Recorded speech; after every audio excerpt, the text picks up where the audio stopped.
In this video, I'm going to be showing you how to add graphics to our blueprint. This will allow your visitors to the zoo to quickly be able to visualize where the exhibits are that they would like to visit. So add a graphic to it. It's very simple.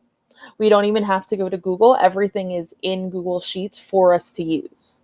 So I'm going to pick one of my exhibits just to give you as an example. So this exhibit is going to be my African savanna. So it's going to have multiple animals that would typically be found in the savanna in Africa.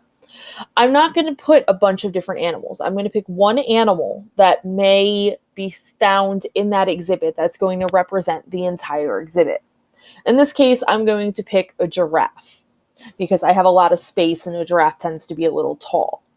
So to insert my image, I'm going to go to Insert, and I'm going to go down to Image. Now it's going to give us two options. It's going to tell us Image in Cell and Image over Cell. Image in Cell means that the image will replace our cell. That's great, but unfortunately, it's not going to help us when we have to make our map key later on. So we're going to choose Image over Cell. We're going to have to resize it ourselves, but we'll be able to use this image again in future videos. So I'm going to click Image over Cells, and I'm going to go all the way over to Search, and it's going to give me the Google search box. Now I want a clip art image. That means it's not a real life image. It's like a cartoon image. And I want the image to be PNG. So that means there is no background. Okay, our background is see-through, so I can still see the color of my exhibit behind the animal. So I'm going to type in giraffe clip art PNG. And this should give me a bunch of options that do not have backgrounds. Unfortunately, sometimes you may click on an image that you think does not have a background because it's white.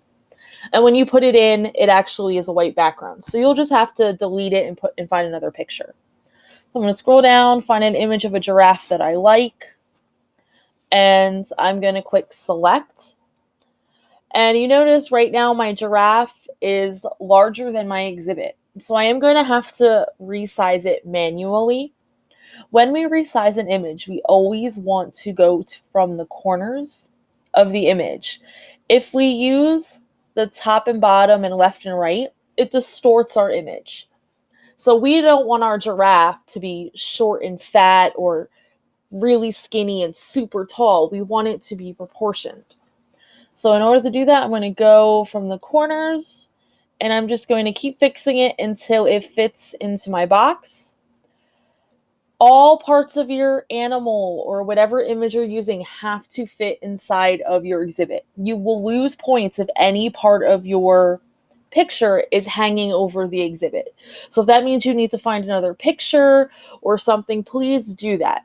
Okay, I'll show you one more. Maybe I want to find for my gift shop, maybe I want a shopping bag to represent my gift shop. So I'm going to go Insert, Image, remember, Image over Cells. When I go to Search, I'm going to say shopping bag clip art PNG.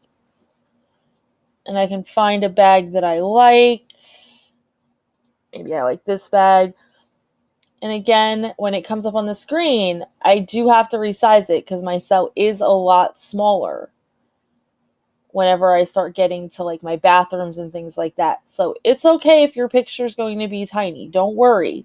Just make sure that every part of my picture fits into my cell. And I would do this for every single thing that is on my map.